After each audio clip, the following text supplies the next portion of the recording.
everyone. Welcome back to Fragments of Faith. Today's conversation is one that I don't really think has a clear starting point because it's not always something that you notice right away. It's usually something you realize later, maybe in the way you respond to something that used to feel normal or in a moment where you catch yourself thinking differently than you used to. And it's subtle at first. I mean, until you have that realization that something about you feels different now. It's a part of grief that doesn't always get talked about. It's not just what you've lost, but what changes in you after the loss. Yeah, that's interesting because I think most people expect grief to show up in how they feel. Like they expect the sadness, they expect the heaviness, all of that. But what we're talking about today doesn't really fit in that category. It starts to get into how you see things, and like it's not just what you feel, but how you read a situation, how you react to people. What feels normal to you, and what doesn't anymore.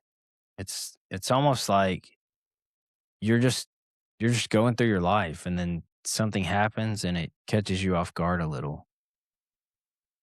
And it's just enough to make you stop and go, "That's different." So, when that started happening for you, what were some of the first things where you caught yourself and thought, "Okay, something in me has changed." I don't think I noticed it all at once. It was more like these moments would happen where I'd suddenly see my life from the outside for a second. I remember one time I took Riley to church and I dropped her off in the nursery and I brought her suction machine with me. And I was just explaining to the woman working there how to use it, when to use it, just really casually, like, this is normal. I mean, it was part of her routine. It was normal. And I remember looking at her face and realizing, oh, that's not normal. You're right. I felt so bad. Like I had just handed her something that she should have never been responsible for. So I just took Riley with me. Um, but I think that was one of the first times that I realized how far my normal had shifted. That's one of those times where nothing's actually changed, like, but it felt different because of how you saw it. Like, you were just doing what you've been doing. This is the routine, this is normal, and then you catch that reaction on her face, and it kinda stops you for a second because now you're not just inside it anymore, you're seeing it the way someone else sees it. And that's a strange place to be, where something that feels completely normal to you, suddenly doesn't feel that way when you step back and you look at it. Um, I know my experience with that, but does that happen for you a lot, or like where it's like you're just living your life and then all of a sudden you're also kind of looking at it from the outside? Yeah, and sometimes it goes the other direction too. Um, there was a morning that I slept in and I woke up in a full panic, like immediate adrenaline, because in my head I was already behind. I hadn't been up all night watching them. They hadn't had their meds. They hadn't been catheterized. They were probably starving. And I'm going through all that, just completely panicked. But then it hit me. They're not here. They're gone. It was like my body didn't know that yet. You know, that one feels different because, like, in the first story, yeah, you're realizing how much things have changed, but there it's like you didn't completely get the update yet. You wake up and everything in you is moving like it always has. Like what needs to be done, what you're responsible for, what the morning is supposed to look like, and then you hit that point where you realize that that's not reality anymore. And there's something really disorienting about that, and when what you know and what your body is doing don't line up. It's like part of you is still living in what used to be true. Yeah. And then there were moments that made it real in like a different way. Like we always told Reagan she could have a cat. I mean, but then eventually we couldn't because Riley and Harrison were really fragile. We couldn't have an animal that might lay on them or mess with their tubes or, cause some kind of issue. So it was always just not right now. And then after they died, there was this moment where we were like, I guess you can get a cat. And it should have been a normal thing. But it just was not a normal thing. because it's not really about the cat. It's it's realizing why you can say yes now. So, I mean, even though that looks like a normal decision on the outside, it goes deeper than that for you. There's there's something underneath it that you can't separate from it, and once you see that, it kinda changes the whole thing. Because now it's not just, "We can do this now," it's, "This is only possible because of what we lost." And that's a different kinda weight to carry into something that, for most people, probably wouldn't carry any weight at all. It's like even the things that should feel light, they don't feel light for very long. They end up pointing back to something deeper, whether you want them to or not. I think that's what caught me off guard the most. Not just that things were different, but that I was different in ways that I didn't expect. I mean, there are obvious things like your schedule changes. Your house feels different. You have different routines. But the part that took longer to notice was how I responded to things, like what I had patience for and what I didn't anymore. And you don't always catch it like in that moment. It's usually after when you think back and you're like, I would not have reacted like that before. Yeah, and I don't think that's something you decide. It's not like you sit down one day and think, "This is who I'm gonna be now." It just starts showing up. It's in how you move through things and what you have energy for and what you don't. Um, what feels worth engaging with and what you just don't have anything for anymore.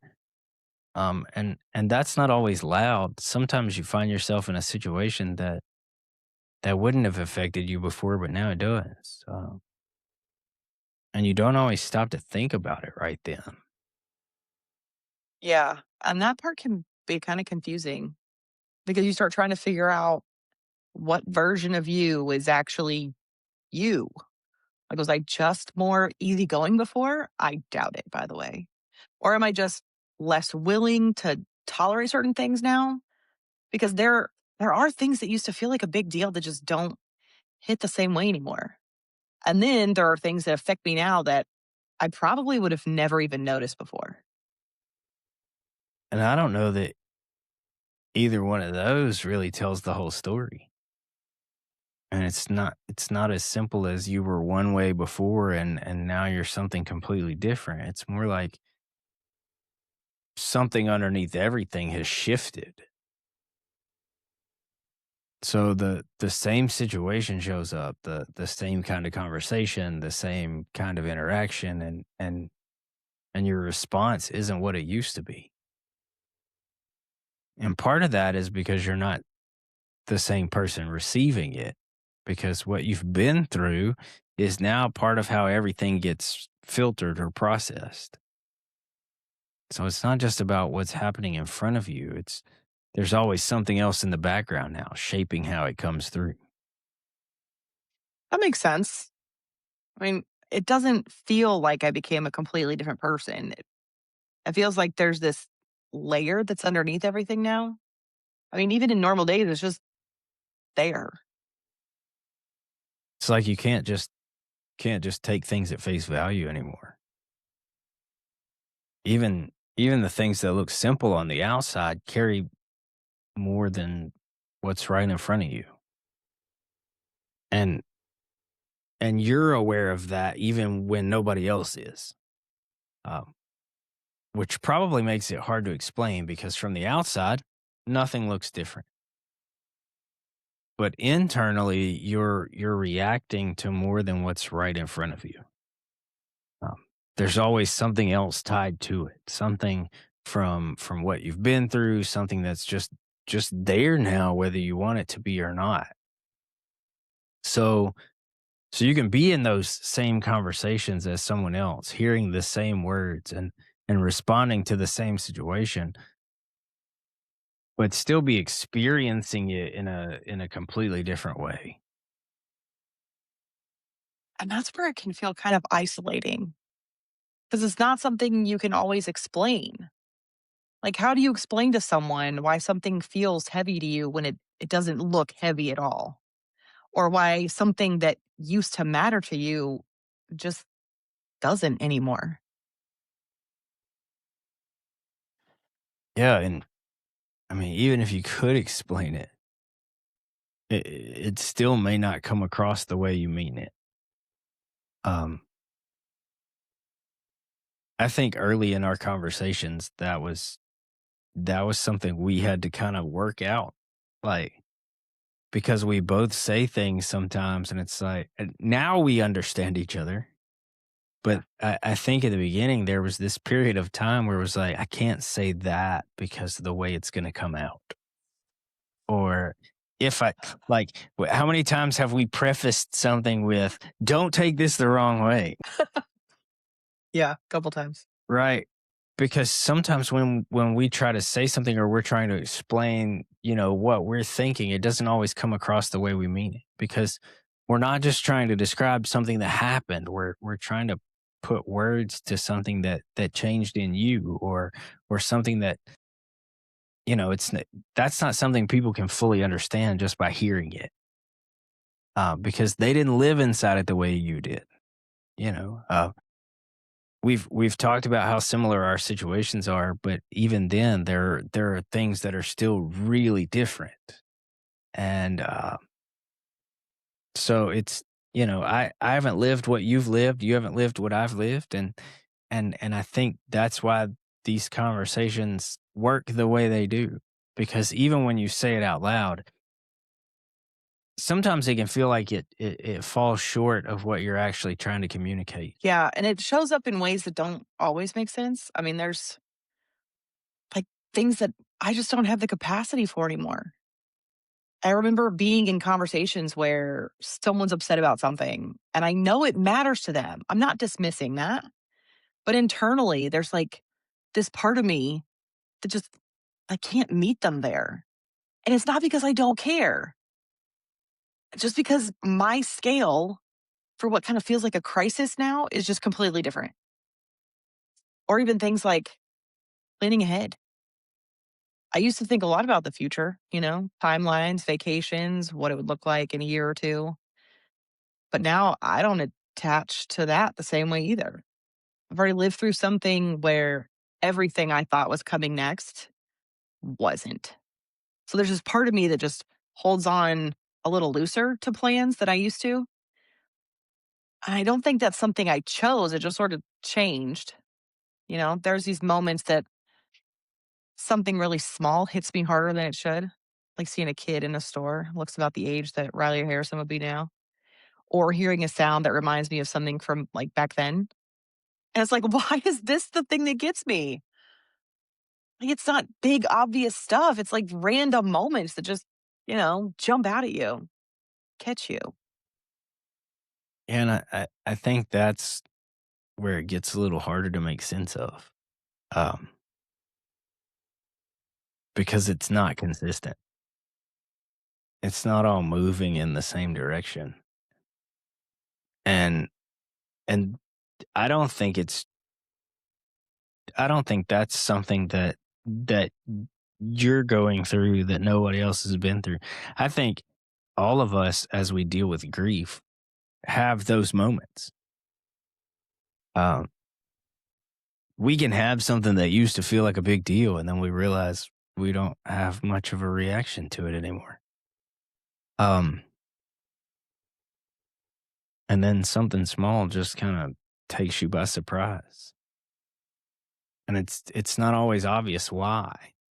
And trying to figure that out while you're in it, I think that's where it starts to feel a little unfamiliar because you can't always predict.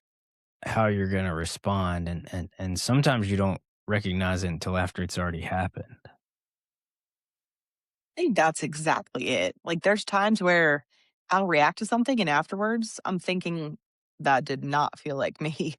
Or maybe it is me now and I just don't recognize it anymore.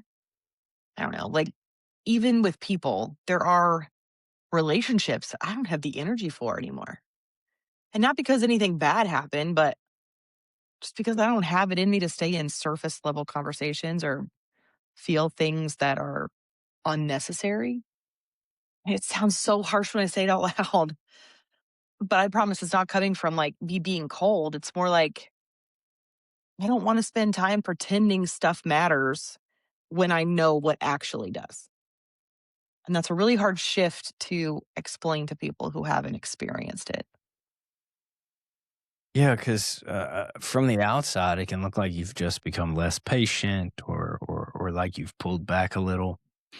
Um, and I don't know that that's what's really going on. I mean, it feels more like what actually matters has changed, and everything else just kind of doesn't hold your attention the same way. So so you can be in a conversation you've had 100 times before, and you're there, and you're listening, but there's also this part of you that's aware that, this is not affecting you the way it used to. And I think that's where it gets hard with other people because, from their side, nothing's really changed. They're coming into it the same way they always have. But for you, I mean, you're coming in from a different place now, and I think part of that is that once you've lived through something like that, you don't you don't move through things the same way anymore. Even when everything around you looks normal, there's still that awareness in the background that things don't always go the way you expect them to. Yeah, no, you're not kidding about that one. I mean, that's definitely it. I don't trust things the same way that I used to. Like, I used to think if you paid attention, if you caught things early, if you did what the doctors told you to do, you could just stay ahead of it. And I really believed that for a while. Like, if they just stayed on top of everything, their meds, their appointments, like every little change, then maybe things wouldn't get as bad as they could. And then I watched none of it matter. I watched just do everything right. And it still went the way that it was always going to go. And I think that changed something in me because I don't know, even when things are going well, when everything looks like it's stable, there's always this part of me that knows that does not guarantee anything. I don't know what to do with that sometimes. I mean, part of me wants to be more flexible with things, but another part of me misses what it felt like to believe that doing everything right would actually protect you. I think that's one of the things that loss brings to the surface really quickly. Um, how much of life we actually think we have a handle on. Like you said, you make plans, you do what you're supposed to do, you have this quiet assumption underneath it all that things will more or less go the way you expect. And most of the time, for all of us, that assumption just kind of sits there. We don't really think about it until something happens that breaks it. And once that's been broken, it's hard to go back to seeing things the same way. Yeah, I don't think people realize how much of their life is built on that assumption. I mean, I didn't either, it just felt normal. I mean, you think about the future. Of course you make plans. I still do those things. I just do it differently now. I mean, even something as simple as planning a trip. There's still this little part of me that just holds back. Not because I think something bad's going to happen, but because I absolutely know that it could go wrong.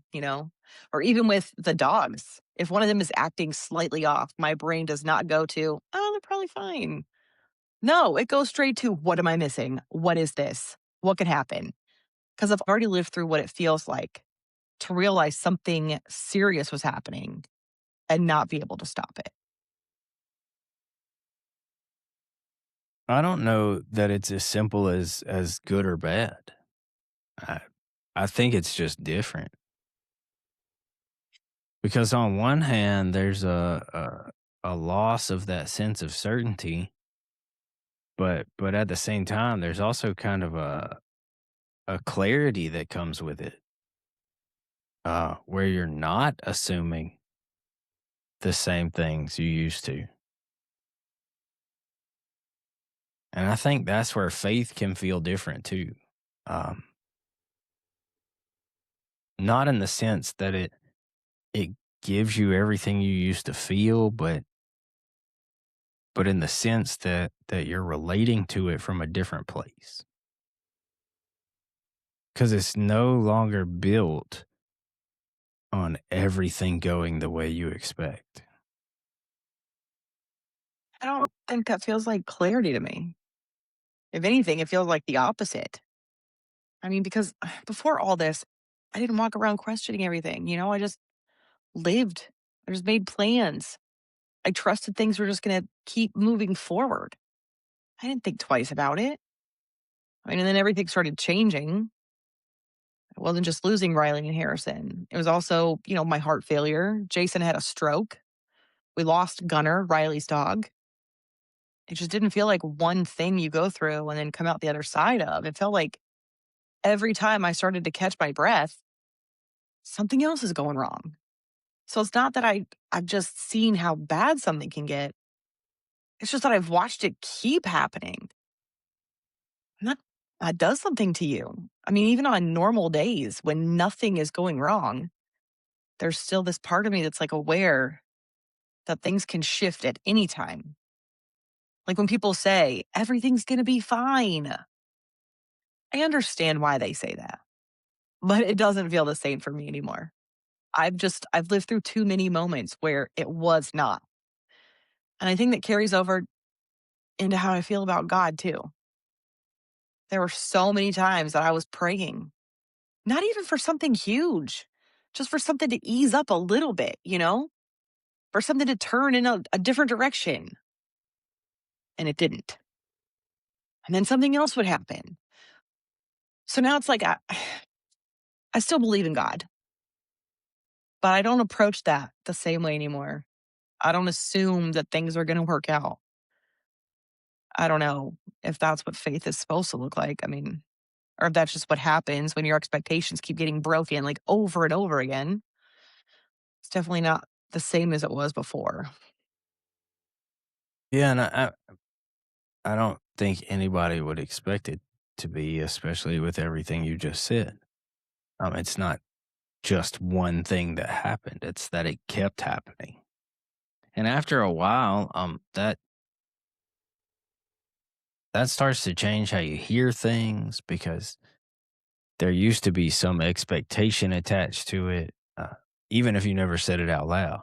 That that if you stayed on top of things, if you did what you were supposed to do, if you kept bringing it to God, that something would turn. And now you've lived through enough to know that's not always how it goes.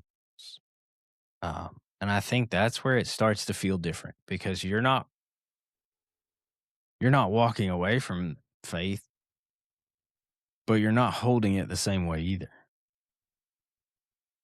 I think it's still there. I think it's just without that same sense of expectation tied to it. I think that's the part I'm still trying to figure out. I don't feel like I have the same kind of confidence in my faith that I used to. I mean, before it felt more like very steady. Like I didn't have to question it. I didn't have to think about it this much. And now I do. I don't know if that's just what happens after you go through something like this or continue to go through stuff like this, or if I'm just still in it because it's not the same every day. There are days where I feel fine. I mean, I can move through things and not overthink. And then there are other days where something small sets it off, and I'm right back in that place of, I don't know what I can count on. I don't think that ever fully goes away. I think you just figure out how to live with it. And I don't think that means anything's wrong. I think it's just you're still carrying all of it while you're trying to live your life at the same time. Um, it's more like learning it as you go. Some days it feels clearer and some don't. Um, and I think even with faith, it probably doesn't feel the same way it used to. But that doesn't mean it's not there. It just looks different now. Yeah, I guess that's about as close as I can get to explaining it. It's definitely not figured out. Does not feel the way that I thought it would. Still trying to figure out what faith looks like right now. And that's real. Uh, I don't know. I don't I don't think we talk about that part very much. Just being in it and not having it all figured out. I mean, we do, but I don't think as a faith community, I don't think we as pastors or church folks, however you want to label us, I don't think we talk about that just being in it and not having it all figured out and still showing up anyway. I think that's closer to what this actually looks like. No, I think there's kind of a difference between showing up anyway and showing up and being pretending like you're okay. I see that a lot actually, where I look at other people and I'm like, how are you okay right now? And I wish that I could have that. But then sometimes, not with you, which is weird because I thought for sure, like when we had conversations, I thought for sure that you were just harboring like something and you were just kind of, I'm just doing this for it to be a testimony because no, you're actually in it. And I wish that I could have the same faith that you do. And it's frustrating and it's very disheartening that I'm like, I don't have this faith and I've gone through all this stuff and you're in the same boat that I am. Like you're about to lose a child and you're still like super there. But then I've also talked with other people who walk into church and they're like, "Oh yeah, nope, I'm totally all in it. I'm still here. Yay God." And in private they're questioning. And that's why I started talking to you and that's why I feel like this podcast is so important because I don't want to be one of those people that is lying to everybody else and themselves. No, I'm totally fine. Yay, God. No, I'm not okay. My heart is broken and I don't know how to get back to where I was before. Yeah, I I get where you're at. I do. And I think that's we set out in this podcast to do th- three things really. One, to kind of talk through the things you've been through because you've not really had a safe place to do that. Um, Two, we turned those conversations to the podcast because there have got to be other people out there who are going through the same things. They're dealing with the same grief or the same faith questions or whatever. Um, and then the third reason for these conversations, not necessarily the podcast, is I'm trying to help you navigate where your faith is because I don't think it's gone. I think, like we said, I don't know how many episodes ago, you're still in that I don't know space. Yeah. It's not really clear, and you don't have a good way to explain it yet. It feels different than you thought it would be, but you're still here. I am still here. And so I think as we wrap this episode up, because I, I mean, it's not gonna resolve. So I think as we wrap this up, I just want to throw this out there. If you're listening and you're there too, if that's where you are, you're just trying to figure it out as you go. You are not the only one. Um, Yeah, no, you guys are not alone. And, I would like to hear your story. If you guys go to our website, fragmentsoffaith.com, and click on share your story, we would love to hear from you guys.